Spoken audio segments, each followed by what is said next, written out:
مرحبا ماہ رمضان، مرحبا ماہ رمضان، مرحبا ماہ رمضان۔ خاتم المعصومین راحت العاشقین صلی اللہ تعالی علیہ وآلہ واصحابہ وبارک وسلم کی بارگاہ میں اپنی غلامی کا قبول تھے، اور جس طریقے سے میں پڑھا ہوں میرے ساتھ مل کر خشوع دل کے ساتھ نذرانِ محبت پیش کریں۔ الصلاۃ والسلام علیک یا رسول اللہ، الصلاۃ والسلام علیک یا حبیب اللہ، الصلاۃ والسلام علیک یا نبی اللہ، وعلی آلک واصحابک یا نور اللہ،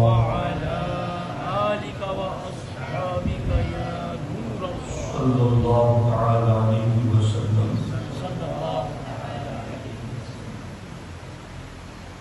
دوستان محترم، آج کا ہمارا موضوع ہے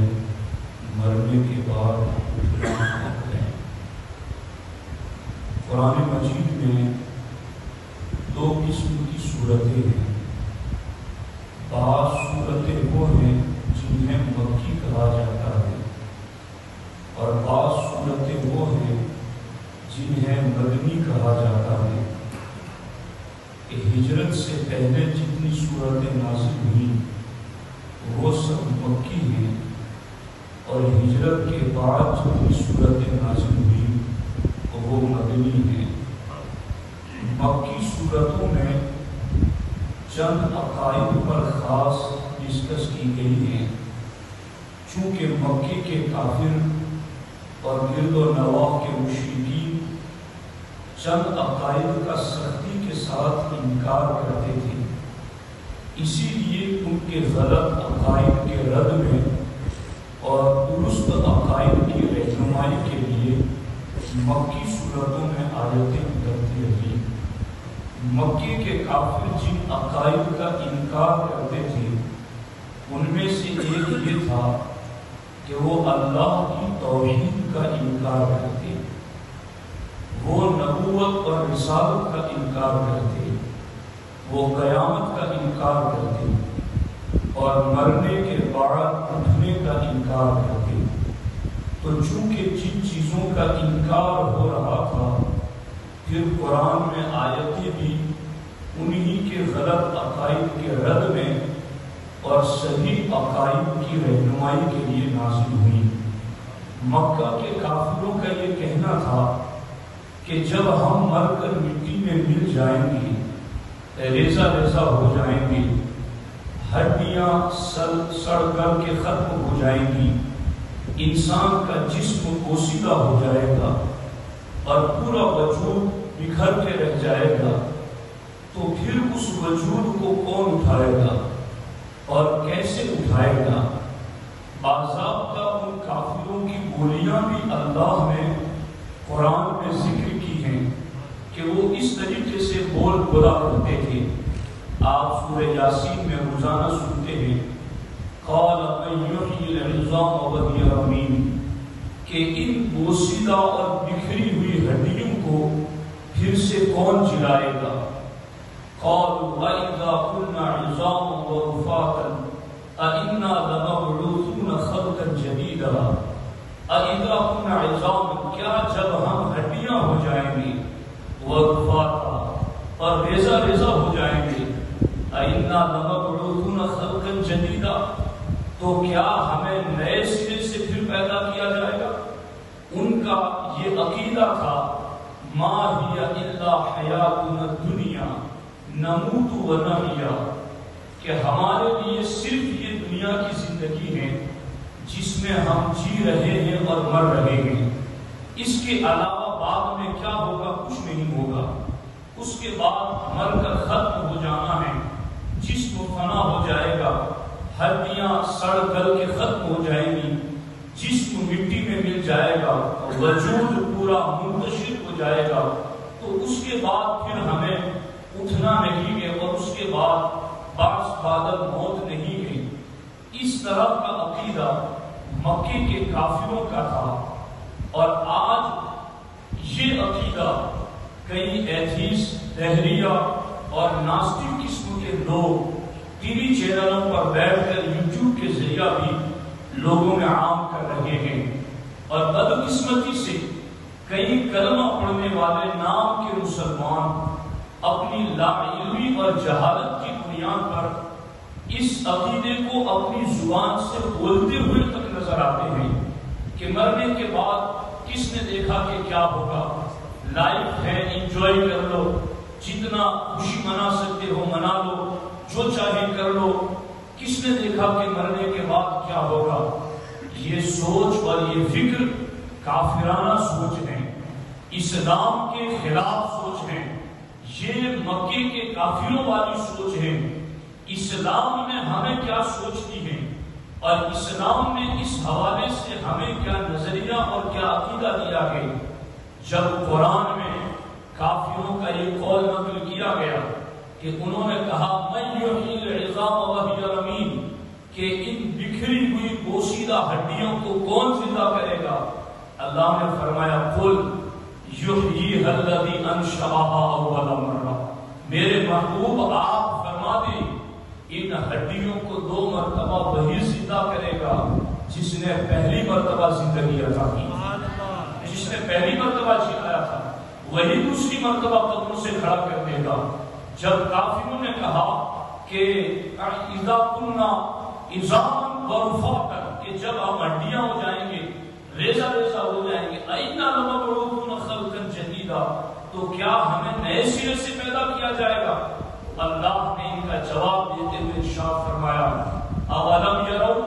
أَنَّ اللَّهَ الَّذِي خَلَقَ السَّمَاوَاتِ وَالْأَرْضَ قَادِرٌ عَلَىٰ أَن يَخْلُقَ مِثْلَهُم، میرے محبوب اولم يروا، کیا انہوں نے دیکھا نہیں، ان اللہ الذی خلق السماوات والارض، کہ اللہ وہی ہے جس نے آسمانوں کو بھی پیدا کیا، زمینوں کو بھی پیدا کیا، قادر علی ان یخلق مثلہم، جو رب اتنا بڑا آسمان اور 7 آسمان، اتنی بڑی زمین اور 7 زمین، اور اس کے درمیان چاند و سورج، ستارے، نہریں، دریا، ہوا اور سارا نظام چلانے پر قادر ہے، قادر علی ان یخلق مثلہم، وہ رب انہیں پھر سے پیدا کرنے پر بھی قادر ہے۔ بلا وہو الخلاق العلیم، وہ انکار کرتے ہیں بلا، کیوں نہیں، وہو الخلاق العلیم، وہی بڑا پیدا کرنے والا، بڑا علم والا ہے۔ اللہ رب العزت نے قرآن مجید میں اس طریقے سے ان کو جواب دیا کہ تم تو یہ کہتے ہو کہ مر کر جسم فنا ہو جائے گا، ختم ہو جائے گا، تو پھر کس چیز سے اٹھایا جائے گا؟ اللہ تعالیٰ فرماتا ہے جسم تمہارا ٹوٹ کر بکھر جاتا ہے،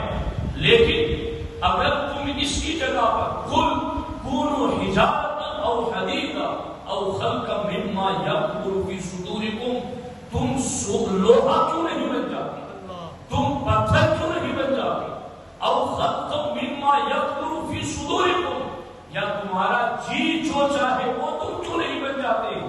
جو رب تمہیں ایک قطرے سے اتنا بڑا انسان بنانے پر قادر ہے، وہ رب تمہیں قبروں سے اٹھانے پر بھی قادر ہے۔ آپ غور فرمائیں، اس طریقے سے مرنے کے بعد اٹھنے پر یقین دلایا گیا ہے۔ حقیقت میں یہ وہ عقیدہ ہے کہ جو ہم مکتب میں بچوں کو پلا دیتے ہیں جب ہم انہیں ایمان مفصل پڑھاتے ہیں، آمنت باللہ وملائکتہ وکتبہ ورسلہ والیوم الآخر والقدر خیرہ وشرہ من اللہ تعالی والبعث بعد الموت۔ ہم یہی تو پڑھاتے ہیں، آمنت باللہ،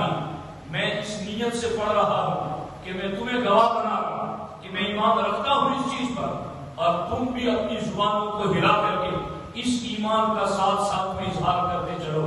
آمنت باللہ، میں ایمان لایا اللہ پر، وملائکتہ، میں ایمان لایا اللہ کے فرشتوں پر، وکتبہ، اس کی کتابوں پر، ورسولہ، اس کے رسولوں پر، والیوم الآخر، اور آخرت کے دن پر، والقدر خیرہ وشرہ من اللہ تعالی، اور تقدیر بھلی بری من جانب اللہ ہے، اس پر میں ایمان لایا، والبعث بعد الموت، اور میں ایمان لایا اس بات پر کہ مرنے کے بعد ایک دن اٹھنا ہے۔ تو بچوں کو جو پڑھایا جاتا ہے یہ ایمانیات میں سے ہے، یہ ضروریات دین میں سے ہے، اس کا انکار کفر ہے، ارتداد ہے کہ بندہ اس کو چھوڑ دے تو اگرچہ اس کا نام مسلمانوں والا ہو، اگرچہ چہرہ مہرا لباس اسلامی والا ہو، لیکن اگر اس کا انکار کر جائیں تو وہ مسلمان نہیں رہ سکتا ہے۔ تو والبعث بعد الموت، مرنے کے بعد اٹھنے پر ایمان، یہ یقینی ہے، اس کا انکار کفر ہے۔ اب اس کے حوالے سے اللہ نے قرآن میں بے شمار دلائل دیے ہیں، مگر ہمارے پاس اتنا وقت نہیں ہوتا کہ کسی ایک ٹاپک کو ایک نشست میں کمپلیٹ کر سکے۔ میں جو اہم باتیں ہیں اس کو ذکر کرتا چلتا ہوں۔ اللہ نے قرآن میں ارشاد فرمایا کہ یا ایھا الناس ان کنتم فی ریب من البعث، اے لوگو ان کنتم فی ریب من البعث، اگر تمہیں مرنے کے بعد اٹھنے کے بارے میں شک ہے نا، قرآن میں لا ریب فیہ، اس کتاب میں کوئی شک نہیں، تو ان کنتم فی ریب من البعث، اگر تمہیں مرنے کے بعد اٹھنے کے بارے میں کوئی شک ہے تو ہم تمہارا شک دور کر دیتے ہیں، دو دلیلیں دیتے ہیں تمہارے سامنے، اور وہ دو دلیلیں آپ اگر ذہن و دماغ میں رکھیں گے تو انشاءاللہ الرحمن اس عقیدے کے حوالے سے مزید پختگی پیدا ہوگی۔ اللہ تعالیٰ نے فرمایا اگر تمہیں مرنے کے بعد اٹھنے کے بارے میں کوئی شک ہے تو ہماری پہلی دلیل تم یہ دیکھو، فَإِنَّا خَلَقْنَاكُم مِّن تُرَابٍ، ہم نے تمہیں مٹی سے پیدا کیا، حضرت آدم کی شکل میں، یا پھر یہ کہ تم جتنی غذائیں کھاتے ہو ان غذاؤں کا تعلق زمین اور مٹی سے ہے، تو ہم نے تم سب کو مٹی سے پیدا کیا، ثم من نطفۃ، پھر ہم نے تمہیں پانی کی بوند سے پیدا کیا، ثم من علقۃ، پھر ہم نے تمہیں خون سے پیدا کیا،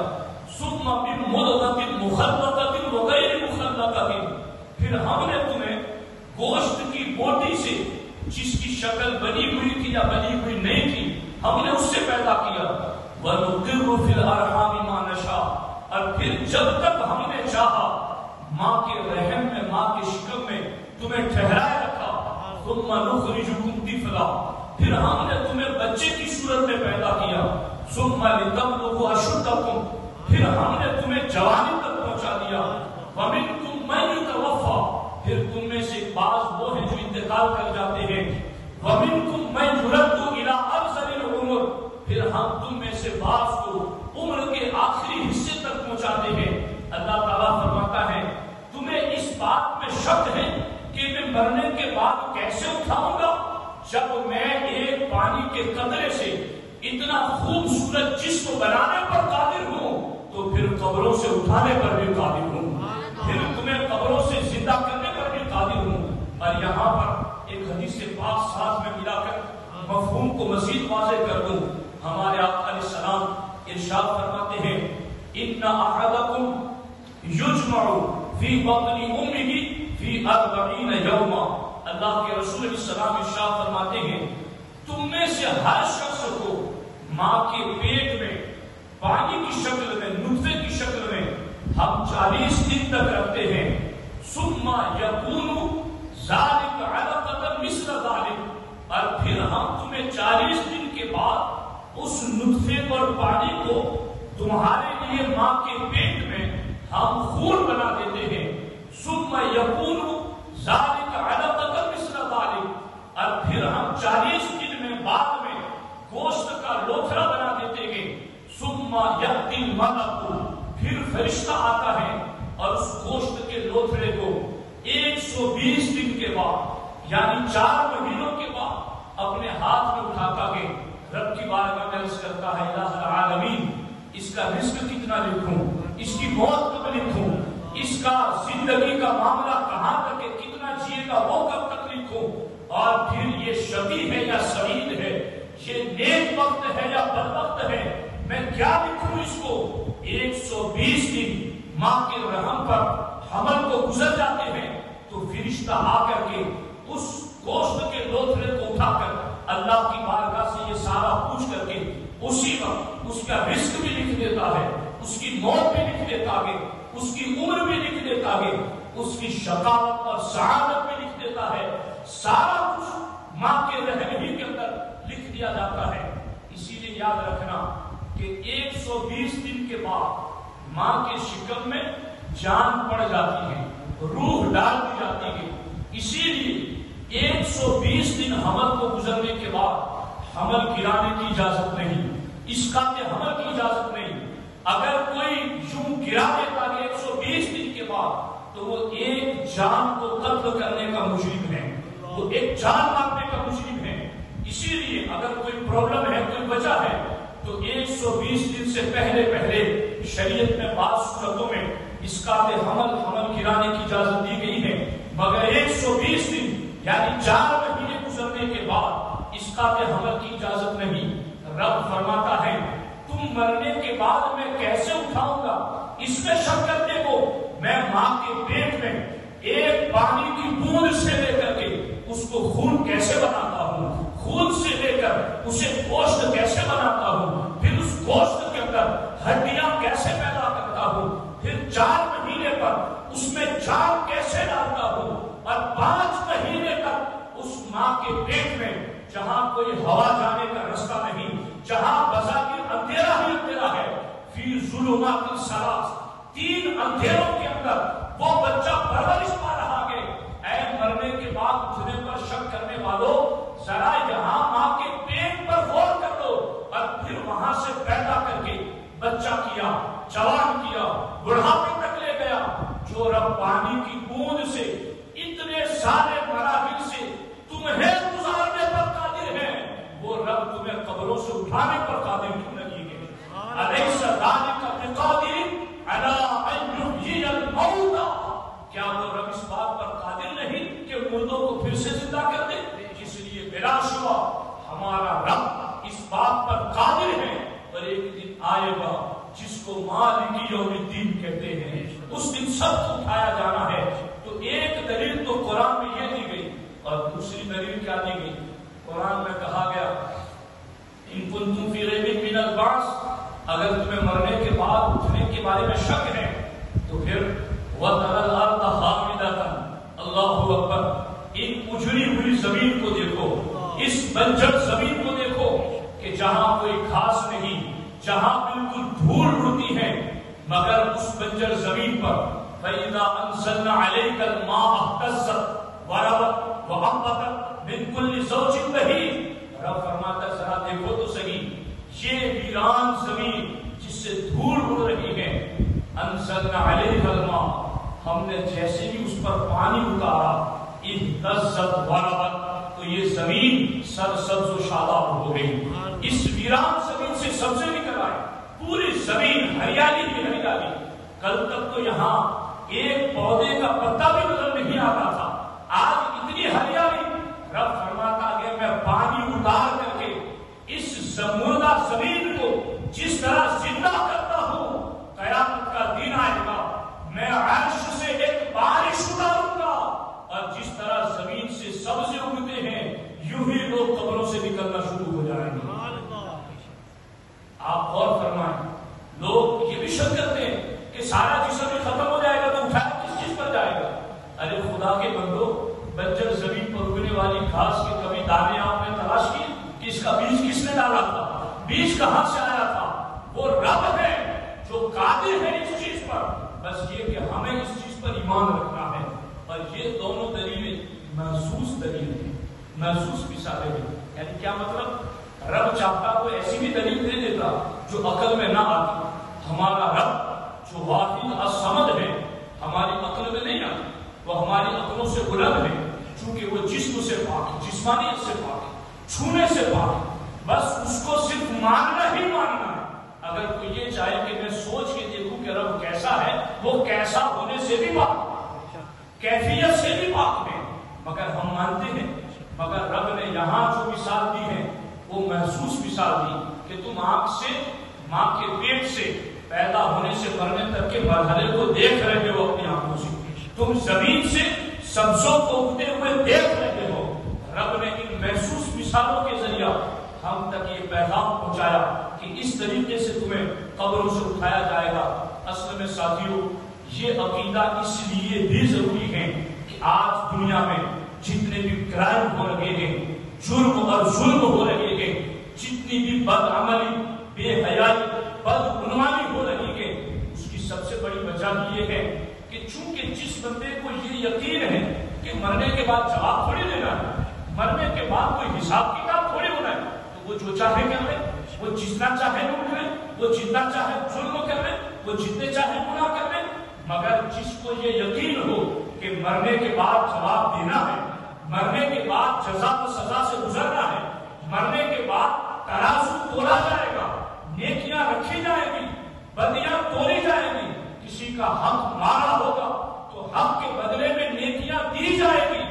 اگر یہ یقین ہونا تو ہر بندہ گناہ سے بچنا شروع ہو جائے, خیانت, بد عملی, بد دیانتی, جرائم اور کرائم سے اپنے آپ کو بچانا شروع کر دے. جبکہ اس کا یہ یقین پختہ ہو جائے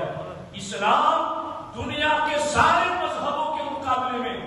جرم کو اور ظلم کو ختم کرنے والا مذہب اسی لیے ہے کہ اسلام نے مرنے کے بعد ہر گناہ کی سزا کا تصور دیا ہے, تاکہ مسلمان اس گناہ کو سوچ کر, اس کی سزا کو سوچ کر گناہ سے باز رہے, ظلم سے باز رہے, اور جب وہ قبر میں, آخرت میں عذاب کے تصور سے, گناہ سے باز رہے گا تو دنیا میں امن و امان پیدا ہو جائے گا, دنیا میں سکون کی زندگی پیدا ہوگی. تو یہ ہے وہ عقیدہ جو مرنے کے بعد اٹھنے کے بارے میں حق ہے. اب چونکہ بات اگر آگے شروع کروں گا تو پھر 4 منٹ اور کروس کر جائیں گے اور بات طویل ہو جائے گی, اس لیے میں نہیں چاہتا کہ آپ کو مزید آزمائشوں کا رکھوں. تو انشاءاللہ اسی ٹاپک کو ہم کل کنٹینیو کریں گے اور انشاءاللہ مزید اس پر کل گفتگو کریں گے. اللہ رب العزت کی بارگاہ میں دعا ہے رب ذوالجلال ہمارے اس محفل کو اپنی بارگاہ میں قبول فرمائے. یا اللہ یا رحمان یا رحیم, جتنے لوگوں نے حاضر کی, سنا, یا اللہ علم حاصل کیا, میرے اللہ اس علم کے فیضان سے ہمارے سینوں کو منور فرمائے. یا اللہ اسی طرح سے علم دین کی محفلوں میں بار بار شرکت کی ہمیں توفیق عطا فرمائے. یا اللہ تمام ضروریات دین, تمام عقائد و ایمانیات پر راسخ ایمان کی توفیق عطا فرمائے, مضبوط یقین عطا فرمائے اور اس کے تقاضوں پر عمل کی توفیق عطا فرمائے. ان اللہ و ملائکتہ یصلون علی النبی یا ایھا الذین آمنوا صلوا علیہ وسلموا تسلیما. اللهم صل علی سیدنا محمد وآلہ وصحبہ وبارک وسلم. وأفوض أمري إلى الله إن الله رسول بالعباد وصلى الله تعالى